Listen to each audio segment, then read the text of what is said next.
Emily always. She had been a woman of long silences and firm actions.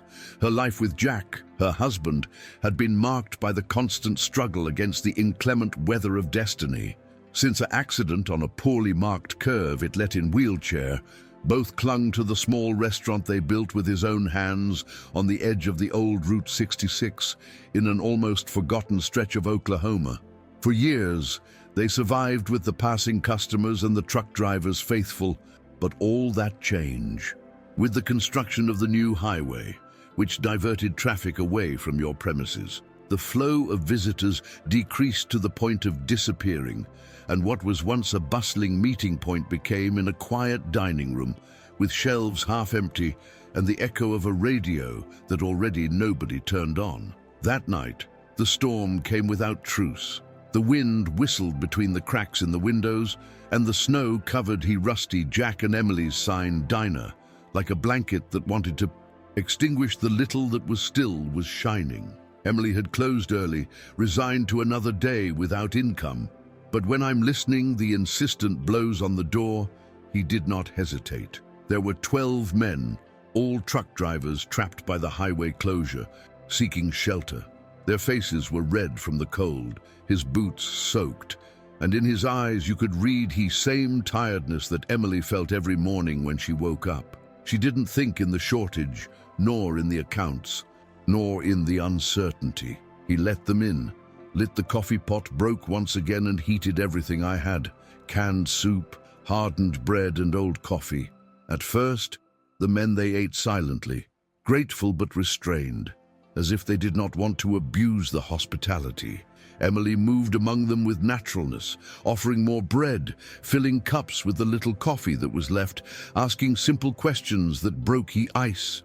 One of the truck drivers, a man with a thick beard and a deep voice, commented it how cozy the place was, and another said he did not feel so good, received in none sight. Jack, from his usual corner by the fogged window, watched without intervene. He had been without it for months. Locked in an inner world where the road had no sound anymore, where the CB, his ancient universe, had fallen silent. But something changed when one of the truck drivers mentioned the radio. They told stories of those early mornings where a voice guided along. In paths impossible, where a sign in middle of nowhere gave hope. There was a guy who was pretending call CB King. Anyone it remember, one said nostalgically. The silence that followed. It was dense until a dry laugh broke the tension. It was Jack. For the first time in a lot time, there was spoken. I still know how make a makeshift antenna fly better than a satellite, he said. The men looked at each other, surprised. One even murmured, "No way, you're CB King?" And then they all stood up as if they were in the presence of a legend living. If this part excited you, subscribe now. Same. Really, it's the only way we can keep telling stories like this. The emotion in Jack's face was restrained, but evident. While the men were approaching with respect, asking for anecdotes, he spoke again with a clarity that Emily hadn't heard in a while years. He recalled storms that almost took trucks whole, accidents avoided thanks to a timely warning, and nights endless in those that his voice maintained awake, drivers lonely. Every story would elicit a laugh, a sigh, an affirmation. Emily, standing behind the counter, it observed without say word, with the eyes wet. That one man who had slowly faded away after of the accident. It would turn on again upon contact with his past. Hours passed that seemed like minutes. The truckers, they helped move tables, heat the place with blankets they brought in their cabins. They even repaired the heater that had been broken for weeks. One of them went up to the roof and adjusted the old antenna that Jack had stopped using. With a little ingenuity and adhesive tape, they managed to revive the radio. When the static became in a clear sign, Jack took a microphone with trembling hands. His voice reached the air for the first time in years. "This is CB King, reporting from the old 66, still at the foot of the cannon." On the other side, a response. He arrived immediately. "King, is that you? We thought you were gone forever." That night, the CB King's signal spread like wildfire whisper among the waves. The old people listeners. They began to respond from different points of the country, surprised to hear a voice they thought was lost. Some couldn't believe it, others they broke in crying, grateful for having one last chance to thank him for being there when most of all needed. Jack responded one by one, with a warmth that only he knew how to transmit. Emily, from the kitchen, I heard everything without interrupt, as if every word bliss in that frequency. You returned a piece of the man who loved. When the sun began to rise over the snowy landscape, the truck drivers followed there, asleep on benches or leaning against the wall, wrapped in blankets and sacks. Emily poured more coffee with the little that he remained, and one by one the men were waking up, thanking, promising to return. Jack seemed other, not only more lively but more present. Before leaving, one of the drivers, the one with the thick beard, put something in hand to Emily. A ticket folded. From everyone. It's not much, but it's a beginning, she said. She wanted refuse, but he insisted. That night, you saved our souls. During the 2 days following, while the storm was losing strength and the road was still blocked, more truckers began to arrive. Some had heard the Jack's transmission. Others, they came by word of mouth. The small restaurant, which barely received any visitors, was filled with life like never before. Since the time Route 66 Dorados, Emily cooked with what he could. He took out forgotten bottles from the bottom of the pantry, was boiling water to make soups with what was left, and even improvised cookies with flour old and buttery. Nobody complained. Nobody I expected more. The human warmth was enough. One of the newly arrived, a young man of about 30 years with cap and jacket thick, he introduced himself. As a dispatcher at a transportation center in Texas, there was come to know in person to the famous CB King. My father spoke of you as if you were a legend. He said that except life one night near Flagstaff, he said. Jack, visibly moved, he asked the name of his father, and hearing it, he smiled. Yes, I remember. It remained caught by an avalanche, and I guided by a path secondary to an old motel. The young man, he nodded, unable to believe that this history out certain. Emily watched how Jack recovered your place in the world, not just as a husband or a cook, but as part of something bigger. When the snowplows finally cleared the highway, the truck drivers, they began to leave one by one, leaving notes, donations, and promises to return. But the story did not end there. 3 days after, without prior notice, a caravan of trucks parked in front of the restaurant. They weren't themselves storm men. These they came from different states, Florida, Missouri, New Mexico, all with a story that connected in some way with CB King. Some they brought provisions, others tools, and many they brought money collected from trucking communities, radio stations, and online forums. This is to keep the restaurant open, they said. Emily couldn't to speak. He just hugged Jack with force. Among the things they left, someone placed a box wrapped on brown paper on the head table. Jack the opened with trembling hands. Inside there was a microphone, ancient, one that he same had given years ago to a young truck driver as a sign of gratitude. Next to the microphone, a note. We never forget your voice. Thank you for guiding us when most of all we need. It was a moment of sacred silence in the place. Jack held her microphone as if it were a trophy, but also as if holding his own history. Emily, standing next to him, understood that this restaurant was much more than a business. It was a beacon. Subscribing is more important than you think. If these stories, they touch your heart, support us to keep going. Hit the subscribe button now. With the money collected and with volunteer help, Jack and Emily were able to repair the roof, renew the electrical installations, and buy a new industrial kitchen. The more importantly is, however, it was not the material. It was seeing how, little by little, the restaurant was transformed in a meeting point for truckers from all over the country. Some, they arrived with the excuse for a coffee, but in reality were looking for listen to Jack on the radio or leave a written story in her notebook. that Emily had placed next to the cash register titled "Kilometers with Voice." Jack returned to broadcasting on the nights, and his frequency became in ritual for many in the road. Not only did he speak of the weather or the transit, he spoke of life, of the loneliness of the path, how to find comfort in middle of nowhere. His voice, deep but serene, filled the spaces voids of which it were listening thousands of miles away. Emily, meanwhile, was in charge of the premises like never before.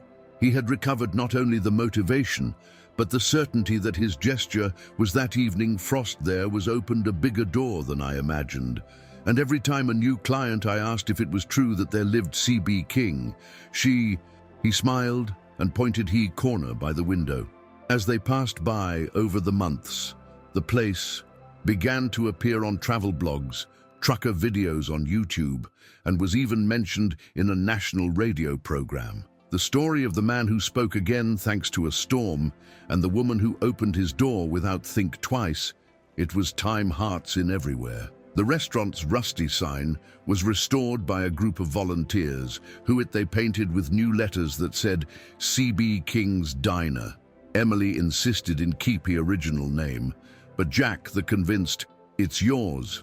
But now, it also belongs to all of them. On weekends, families hold they did lunch, only detours there, take pictures with Jack, or leave a message in the wall of the dining room, where Emily hung letters and drawings that arrived in the mail.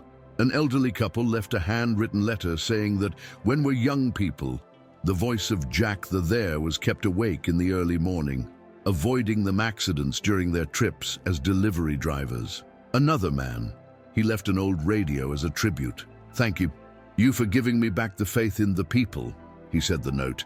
"Emily, who for years felt that the world I had forgotten, now I understood that sometimes all it takes is an act of kindness so that everything changes." One day, while served coffee to a group of newlyweds upon arrival, Emily noticed that Jack was not there, in his usual place, found in the rear from the premises, cleaning an old toolbox.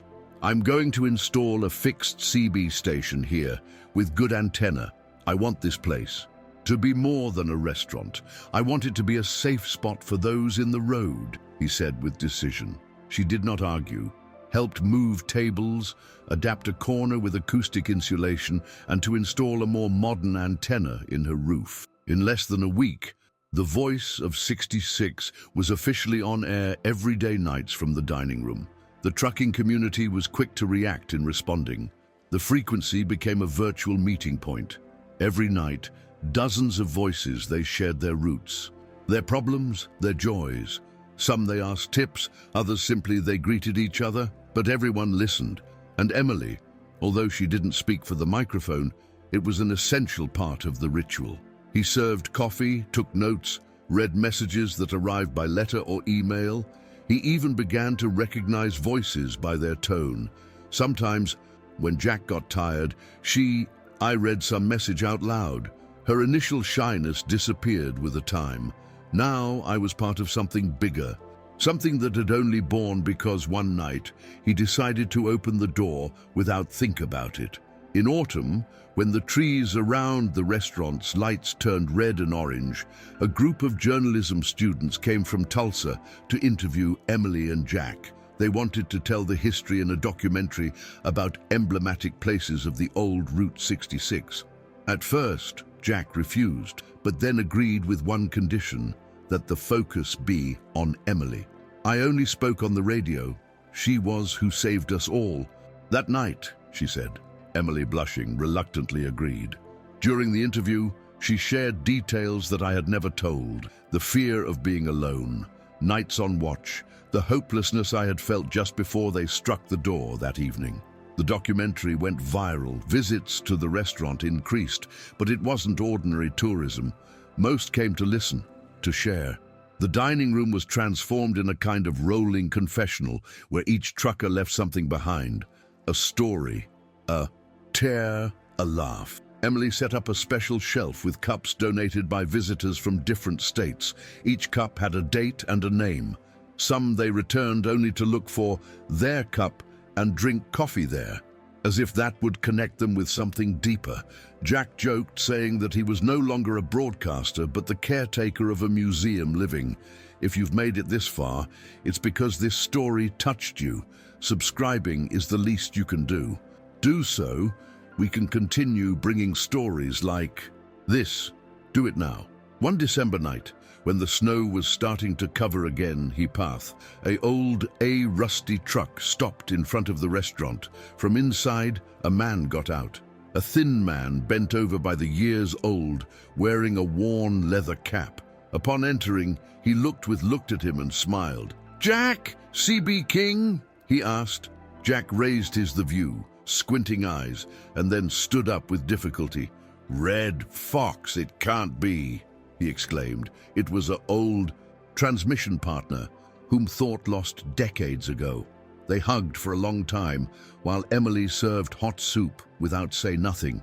That night, the two men shared stories of the old people times, and the radio broadcast a conversation that made cry more than one in the frequency. After that visit, Jack had an idea to write a book with all those road stories. Emily had helped organize the stories, transcribe recordings, correct texts, titled The Voice of the Kilometer Zero. The book was imprinted by hand and was sold only in the restaurant, but soon mail orders began to arrive. Some readers, they sent letters telling how their parents, grandparents, or even themselves had been touched by any of the voices from CB. Emily couldn't believe that such a gesture, simple, open a door on a stormy night, would have triggered all that. But each letter confirmed, don't keep watching without subscribe. If this story touches your soul, help us keep this channel alive. Subscribe. Now it's free and you help us very much. With he, as the months went by, school groups, communication students, and old-time radio enthusiasts began to arrive. Jack organized small impromptu talks where he taught us work the old CB teams, and until now, demonstrations live with Emily acting as the operator. Sometimes, the children took turns saying their names over the microphone and listened the truckers' response on the road that, with tenderness, they sent greetings from all over the country. Emily decorated one of the walls with drawings, children's activities, all dedicated to the lady from the restaurant that never says no. On their 30th anniversary, Jack and Emily didn't celebrate alone. More than 50 truck drivers they arrived that day, some with family, others in lonely. They organized a community meal where everyone brought something, from ribs smoked to cakes homemade.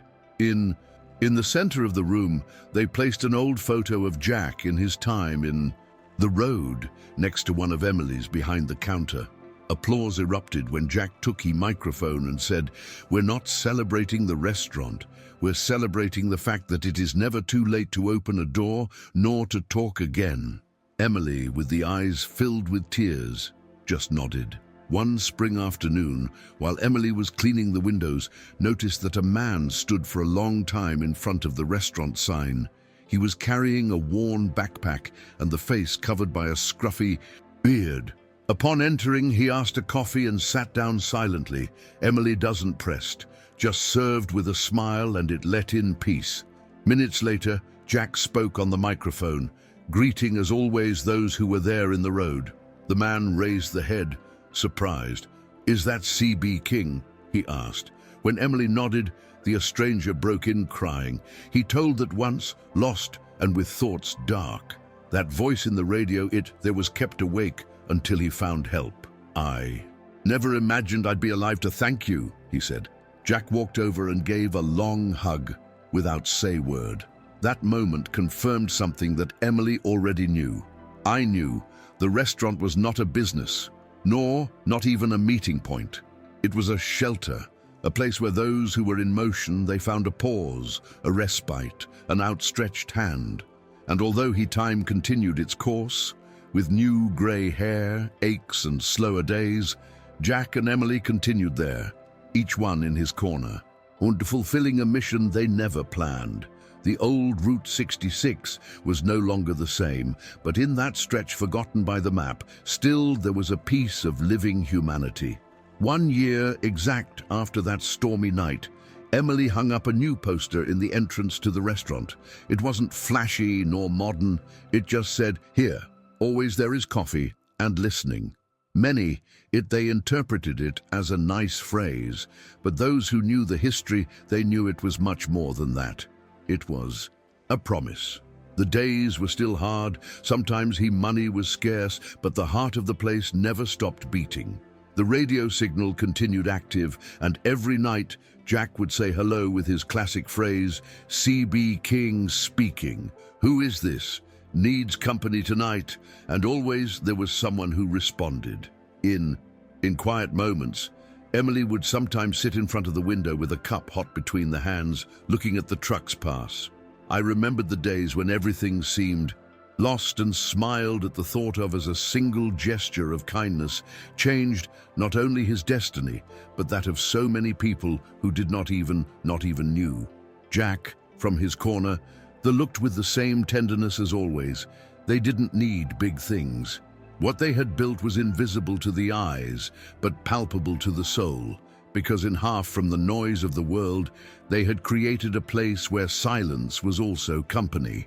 The last Sunday of the year, Emily organized a small meeting, only for those closest to us. There was no cameras, neither publications, only voices, acquaintances, shared dishes and genuine laughter. Between toasts, Jack spoke again on the radio, but this time not to announce the weather or accompany someone driver.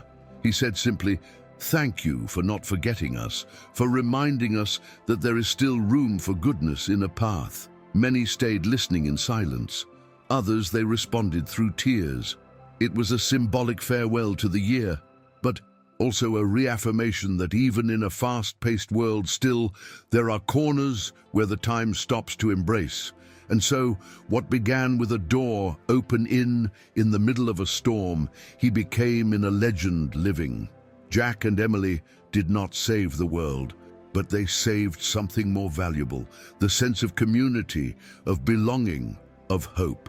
The restaurant, small and modest, was marked in the maps of the hearts that passed by there. And although the neon signs go out with the time, and the voices in the ether fades away, always there will be someone who remembers that in the forgotten kilometer of the old Route 66, 2 people decided not to give up, and they changed hundreds of destinations without know it. Before you go, I sincerely thank you, I ask. Subscribe. This channel can only continue to exist thanks to you. If a story has ever touched you, now's the time to support us. Subscribe, comment, and share.